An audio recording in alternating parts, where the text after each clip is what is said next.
aja dulu. Dan kita nikah, aku nikah pastinya di di tempat istri aku gitu kan. Terus tepatnya di Aceh Tengah, di Gayo gitu.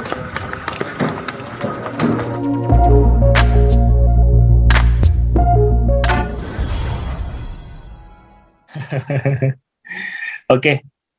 Kebetulan kita tuh kemarin memang kita mau ada rencana baik ke arah situ. Kenapa kita tiba-tiba menikah kayak gitu kan? Karena kita mikirnya awalnya itu mau bikin acara dan menikah tuh di tahun depan di Februari.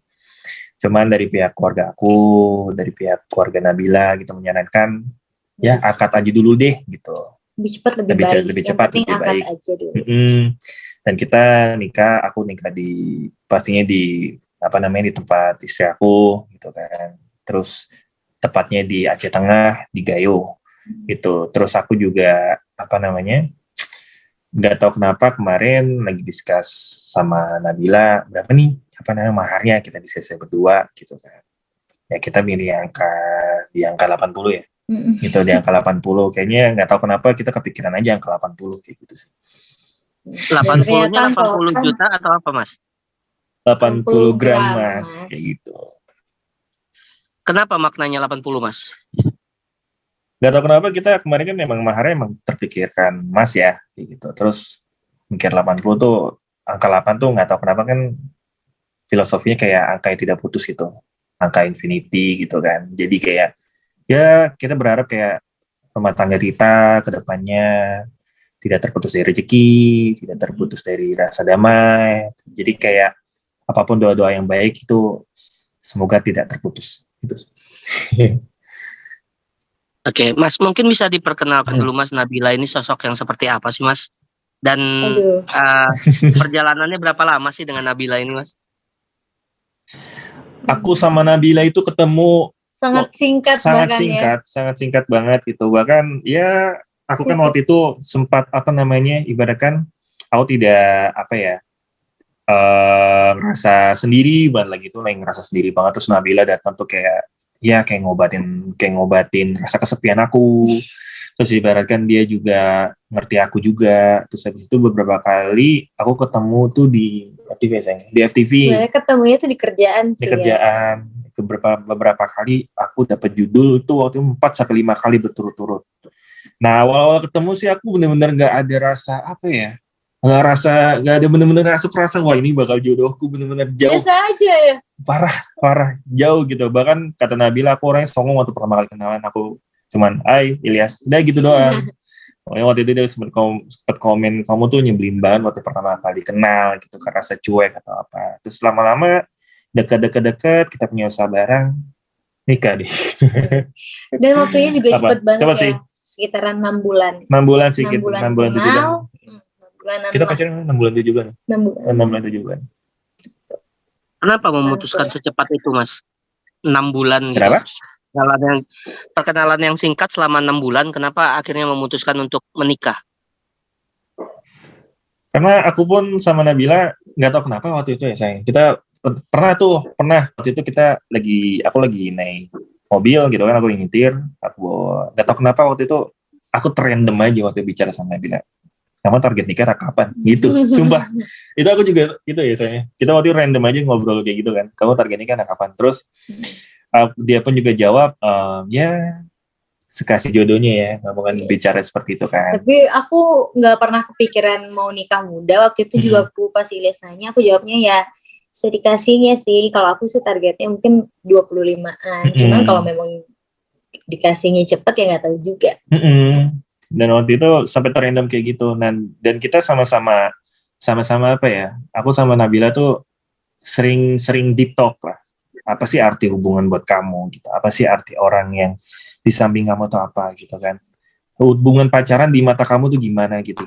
Artinya kita sama-sama kesimpulannya adalah banyak visi yang sama. Terus habis itu intinya kita sama-sama punya niat baik untuk hubungan ke depan dan nggak pernah main-main gitu sih.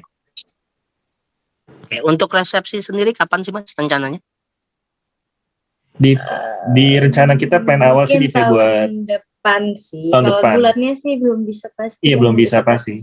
belum bisa berangkat Februari Maret gitu. Cuma nanti kita bisa lagi dibicarakan sama keluarga sih. Di Aceh atau Jakarta atau dua-duanya?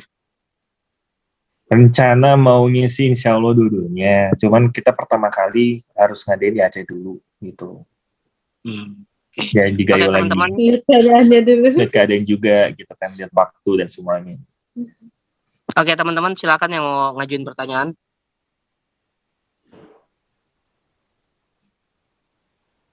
Siapa yang mau ngajuin? Insert, intip seleb, populer seleb.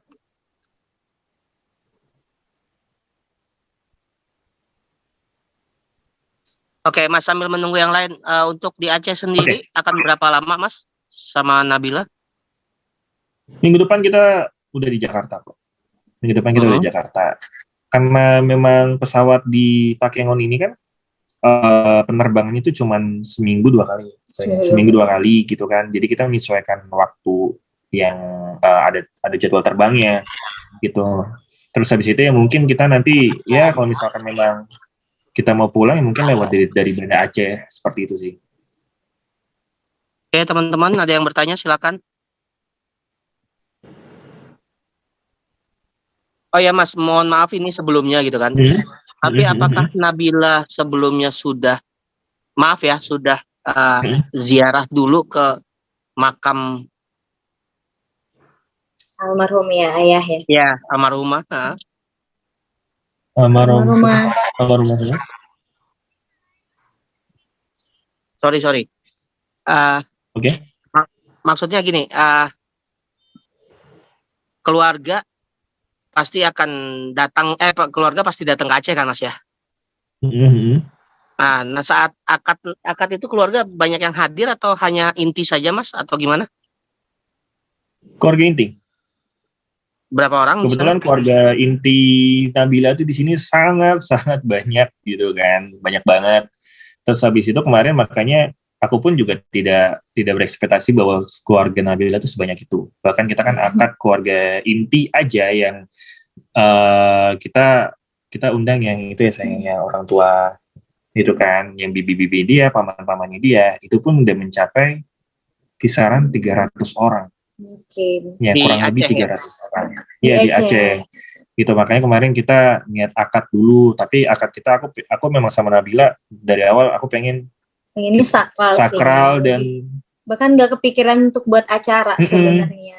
Tapi kita pengen kita akad itu di pinggir danau gitu. Kita pengen ada momennya. Ya sakralitasnya tuh di outdoor, bahkan kayak di alam kayak gitu. Dan terus kemarin sempet ya kita cari tempat gitu kan, keluarga Nabila yang bantu gitu kan. Mungkin aku juga sempet possible nggak ya gitu kan, mungkin nggak ya. Terus habis itu waktunya di sini cuacanya bener-bener kacau banget gitu kan, seringnya hujan gitu. Cuacanya gimana nggak ya? Tapi alhamdulillah kemarin cerah, bener-bener cerah, luar biasa cerah gitu kan. Setelah acara jam sore-sorean baru hujan gitu, dan makanya alhamdulillah kemarin tuh dikasih kelancaran yang luar biasa. Aku aja nggak percaya sih, bener-bener nggak percaya kemarin lancar karena sempet dikduk juga, bahkan malamnya ya pas orang dekor ya saya. Waktu dekor tuh masih hujan juga sih. Saya dekor hujan, bahkan ada beberapa jadi udah dekor. Takut juga besoknya gimana ya. Takut kena angin gitu, itu benar-benar dekor di pinggir danau. Itu kalau misalnya kena angin kencang dikit mungkin udah pada itu kan terbang semua kali bunga-bunga dekornya gitu. Oh berarti konsep akadnya itu di pinggir danau Mas ya? Iya di pinggir danau. Boleh tahu spesifik nama tempatnya Mas? Buat di tambahan bahan kan? Jadi kita acara akadnya itu konsepnya di pinggir danau, tepatnya di Danau Lutawar di Kabupaten Aceh Tengah. Kabupaten Aceh Tengah. Untuk keluarga inti Mas Ile sendiri ada berapa orang bawa dari Jakarta? Aku bawa sepupu aku 2 orang sih, gitu. Sepupu aku 2 orang. Nanti aku juga kebetulan mama aku tuh lagi sakit, ya kan. Mungkin orang tua tuh aku udah bicara sama mama, ya udah nggak apa-apa. Tapi dia mungkin pas resepsi. Gitu. Keadaannya untuk saat ini lagi kurang mendukung, takutnya kalau misalkan nanti dipaksakan gitu kan nanti malah tambah sakit gitu sih. Teman-teman yang lain adakah? Silakan. Iya. Boleh Kak, share? Boleh nggak? Silakan siapa dulu? Satu-satu guys. Halo. Halo. Ya, siapa dulu? Mira atau Insar? Kamera dulu juga nggak apa. Oke, Mira dulu Mir. Silakan Mir. Ya, Mas Ilyas dan Mbak Nadia, selamat ya sebelumnya. Nah, ini kan pernikahannya di Aceh dan biasanya syarat dengan religi ya Aceh itu. Apakah juga dalam acara akad nikah ini juga diwajibkan harus membaca Al-Quran?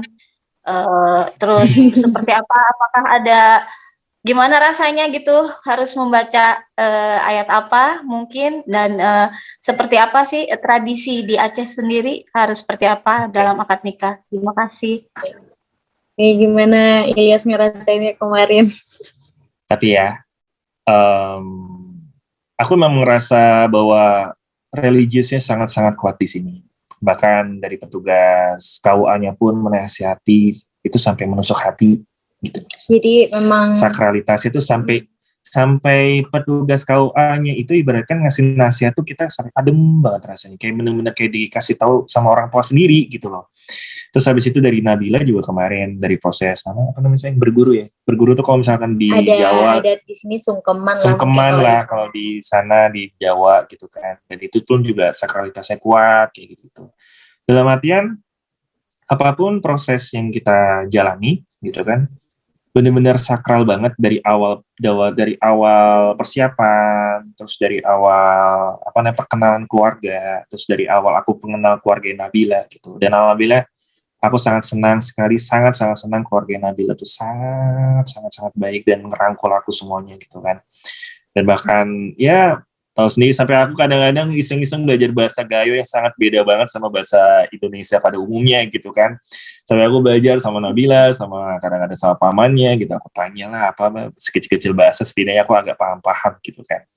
Cuman di sini sekali lagi sakralitas kalau misalnya membaca Al-Quran, kemarin kebetulan enggak sih, di KUA tuh enggak. Kalau mungkin dulu di Aceh memang kayak gitu, memang sebelum nikah harus dites baca Quran dulu, tapi sekarang syaratnya yang penting dikasih tahu tentang gimana ya menikah itu begini, nasihat dan ditanya-tanya juga sih niat kamu menikah apa, dan ya, makanya sempat ditanya kewajiban sebagai seorang suami apa gitu. Terus bisa baca Quran kan gitu. Nah, kalau aku mah santai aja karena emang aku juga bisa gitu kan. Jadi ya udah aku jalani dengan tenang hati aja gitu. Tapi luar biasa sakralnya sih. Kemarin apalagi pas waktu akad tuh benar-benar badan aku gemeteran ya. Bergetar hebat, parah sih. Dia sampai nangis juga, dan aku juga sebenarnya nggak tahu kalau dia nangis karena kan kalau di sini tuh nikah cowok ceweknya tuh nggak bisa langsung duduk bareng kan, kalau belum halal ya gitu loh. Jadi akunya jauh dari tempatnya Ilyas suatu akad. Jadi aku lihat. Bener banget. Insert, silakan insert. Kak Ilyas dan Kak Nabila, ini dari insert. Ya, kita mau tanya nih Kak, untuk soal pekerjaan nih, kan berbeda nih Kak, karena Nabila yang mungkin latar belakang itu sebagai penyanyi, kemudian Kak Ilyas kan aktor. Nah, kita mau tanya nih, kira-kira untuk kedepannya, karena udah menjadi satu pasangan itu ada ini nggak Kak, batasan-batasan mungkin, atau mungkin semacam ada hal-hal yang secara keseluruhan Kak Ilyas dan Kak Nabila itu batasin, misalnya kamu nggak boleh ini nih gitu. Kira-kira ada nggak Kak? Boleh. Kalau masalah itu kita sebelum menikah pun sama sekali tidak ada membahas-bahas itu, dan kita pun juga ya easy going aja gitu. Bahkan aku pun sama Nabila kan kayak kemarin udah berapa kali ya, kayak aku pernah bikin lagu Rokat Terakhir, aku yang nyiptain sendiri, dan sayang kamu nyanyi ini, aku yakin kamu cocok nyanyi. Alhamdulillah viewersnya bagus, terus komennya viewersnya sampai berapa juta, terus habis itu kayak komen-komennya bagus. Terus kemarin pun juga kita sebelumnya kayak sayang gitu, kayak Nabila awalnya sayang buat dong lagu gitu kan, lagu tapi pesan aja sama temen kamu gitu katanya. Terus kenapa harus pesan sama temen aku gitu kan, ya kamu kan kalau misalnya bikin lagu kan ngarang-ngarang lebih ke Korea, lebih ke pop gitu, ntar aku buat gitu. Dia kayak nggak percaya sama aku gitu kan, dia merasa tertantang aja sih, merasa mungkin tertantang. Kalau menurut aku, Ilyas mungkin memang ada jiwa ke musik juga, cuma selama ini belum banyak tersalurkan. Mungkin karena akhirnya deket sama aku yang memang penyanyi, dia jadi menyalurkan bakatnya juga. Iya, gitu. akhirnya aku buat lagu yang mengarah-arah tentang pernikahan gitu kan. Itu kita lagi, itu ya sayang, kita lagi ada kerjaan, tiba-tiba kita lagi di mobil tuh lagi nyetir, gitu kan, lagi nyetir. Aku mau deh kamu keluarin not HP kamu. Kenapa gitu? Keluarin aja. Tiba-tiba di jalan aku ada inspirasi gitu aja. Terus aku buat kata-kata, kamu catat kata-katanya, terus udah bikin liriknya semuanya. Nih nadanya kayak gini, rekam. Itu kita bikin lagu udah 15-20 menit lah ya. Terus akhirnya jadilah lagunya. Terus akhirnya aku cuman ledek Nabil tuh kan aku bisa gitu sih.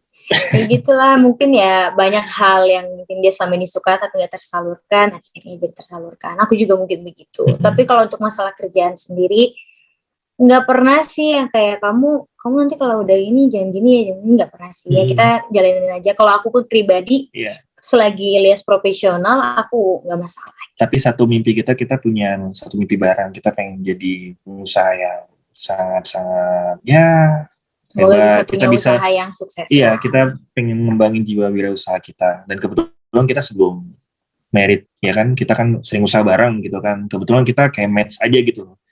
Si Nabila juga bisa ngisi kekuranganku gitu kan, aku juga, dan dia juga bisa ngisi kekurangan, sama-sama saling ngisi lah gitu. Oke, Mas Ilyas, gitu, sekarang kan lagi ngetren adanya perjanjian pranikah ya. Mas Ilyas sama Nabila sendiri ada nggak sih perjanjian seperti itu dalam pernikahan? Nggak ada. Perjanjian pranikah yang gimana tuh maksudnya? Nggak ada, kan pranikah itu kan itu saya tanda tangan gitu, pakai materai kah gitu. Aku cuma bilang sama Nabila, kalau nanti kita nikah please jaga hati aku, terus saya bilang jangan sampai kecewain aku gitu, karena aku nggak pernah main-main kalau misalkan aku sayang sama orang gitu sih. Dan Nabila pun juga ya berutara juga seperti itu gitu, kamu juga ya gitu.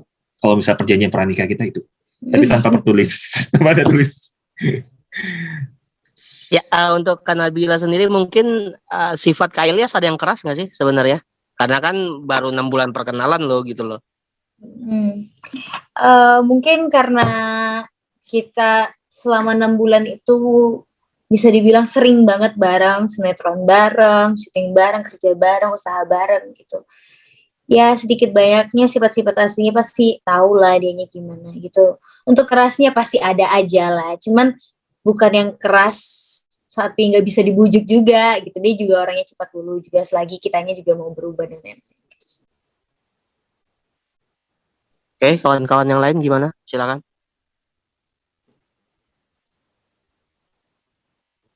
Kok keras lebih tegas. Kedengeran nggak suaranya Kak? Halo? Ya. Kita mau tanya untuk soal ini Kak, momongan, ada nggak rencana misalnya kita kasih, mungkin Kak Ilyas dan Kak Nabila itu pengen kasih space dulu nih untuk dalam jangka waktu sekian misalnya, atau misalnya mungkin langsung ya udah kapan dikasih rezeki dari yang Allah, kira-kira seperti apa gitu? Iya, aku sih sama Nabila, aku pribadi juga pernah sedikit membahas seperti itu. Kita ya udahlah, yang dikasih aja gitu kan. Kita nggak perlu menunda-nunda apapun kayak gitu kan. Dalam artian aku sama Nabila tuh pernah di mana titik kita kita sama-sama tuh waktu itu kayak kerjaan itu kayak sedikit ada pending lah, tiba-tiba apa gimana lah gitu kan, sempat ada kendala. Waktu itu kita sempat juga berdiskusi gimana ya kita bareng tuh waktu itu sebelum pacaran kita udah akhirnya kita bikin usaha gitu kan, usahanya berkembang. Terus kita mikir kayak ya udah, apapun yang kita jalanin sama kita yakin apapun bisa kondisinya pasti ada jalannya gitu. Lebih ke legowo dan ya dijalanin aja sebagaimana mestinya. Mungkin kalau untuk ngomongan gitu juga. Termasuk juga gitu, benar gitu kan. Makanya aku sama Nabila tuh kayak udah percaya gitu kan, bahwa rezeki itu pasti ada sama kita niat baik kita kan. Terus apalagi, makanya alhamdulillah ya aku juga ngerasa bahwa aku sama Nabila juga sama aku gitu, kita ibaratkan kita usaha lancar ya gitu, alhamdulillah ya gitu. Terus makanya kita kayak tidak mau mengkhianati dan tidak mau menghapus berkah-berkah dari Allah. ya udah kita jalani ibadah ini, kita jalani ibadah ini supaya kita makin berkah hidupnya gitu kan. Dan aku pun juga sayang sama Nabila gitu kan, dan Nabila juga kamu sayang sama aku. Ya. Terus itu nah, makanya kita mengambil keputusan untuk menikah supaya kita lebih berkah hidupnya. Dan untuk momongan juga ya kalau dikasih cepat ya alhamdulillah berarti rezekinya cepat. Benar. Oke, untuk resepsi nanti akan memakai adat mana, Mas Ilyas dan Kak Nabila? Belum. Jujur kita belum ada pembahasan diskusi itu. Kemarin aja aku bilang sama Nabila loh, serius. Ini akan terasa resepsi gitu loh. Ini bener-bener rame gitu kan. Terus habis itu kayak biasanya kan kalau setahu aku kalau misalkan teman-teman aku yang udah akad gitu kan, ya cuman keluarga gitu yang, dan itu cuman dikit lah gitu kan. Mungkin saking ramainya teman-teman tuh jadi pada mikir kok nggak diundang sih, kok nggak dikasih tahu kamu buat acara. Aku padahal udah jelasin ini cuman akad, ini belum resepsi kok, cuman keluarga aja. Mungkin karena ngelihatnya rame gitu, kok ngerasa nggak diundang. Karena memang sebenarnya banyak yang tidak tahu. Karena mungkin kita juga orangnya yang nggak mau gembar-gembor juga gitu ya. Kayak dikasih jalannya sebagaimananya aja, semoga dilancarin aja semuanya. Dan mohon maaf buat teman-teman semua yang pada mengira nggak diundang dan lain-lain. Kita belum membuat acara kok, gitu. Masih acara akad aja. Dan aku juga pengen sama Nabila kemarin, jadi kita fokus gitu. Kita fokus, bukan yang kita nggak mengundang atau apa. Kalau mengundang kan berarti udah ada resepsi kan. Jadi kalau misalnya kita emang fokus, aku emang Nabila sama aku emang fokus untuk ibadah gitu. Untuk sakralitas itu supaya lebih dapat aja gitu. Supaya kita juga lebih lebih sakral sih lebih tepatnya gitu.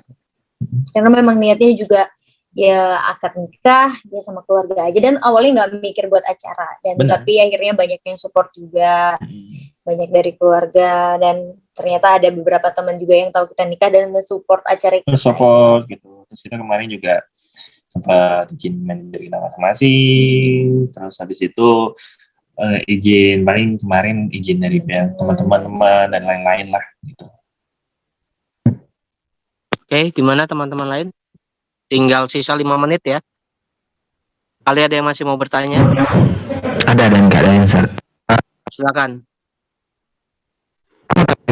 Apa nggak sih soal bulan madu pengen kemana atau kemudian setelah resepsi kita bakal kasih space waktu dulu nih untuk istirahat beberapa lama atau dulu nih soal pekerjaan, jadi memang semua itu diberi waktu gitu loh Kak, atau memang ya kembalikan kayak tadi kayak ya udah lagi flow aja, semua apapun yang terjadi ya kita ikutin aja alurnya gitu Kak. Kira-kira gimana sih Kak tanggapannya? Oke. Kalau aku sih sebenarnya sama Nabila kita planning ada beberapa lah gitu kan. Kita mau jalan kemana. Cuma ada beberapa mungkin ke depan. Ya aku akan ada project sama Nabila gitu kan. Akan ada project gitu kan. Kebetulan itu juga satu kerjaan lah. Kebetulan itu yang diharuskan untuk kita ke luar negeri gitu kan. Cuman ini masih dalam proses kayak gitu kan. Cuman ya udah balik lagi gitu kan. Kita tuh orangnya suka random sih. Bener-bener suka random. Tiba-tiba kita mau kesini yuk gitu kan, ya udah ayo gitu, kita mau kesini yuk ayo, tapi kita benar-benar ya udah rencanain berangkat, jadi flow benar-benar. Nah, kalau misalnya bilang space bulan madu atau apa, kalau ada kesempatannya, kalau ada kesempatan ya udah, misalnya kita Nabila pengen kemana gitu kan, ya udah yuk kalau situasi memungkinkan, waktu memungkinkan, oke, ayo berangkat yuk gitu. Dari dulu segitu sih, dari pacaran pun juga ibaratkan kita ya contoh halnya kayak Nabila mau makan apa gitu kan, kamu mau makan ini, ayo mau kesana deh, ayo gitu sih. Kita random sih orangnya, ya dijalanin aja. Makanya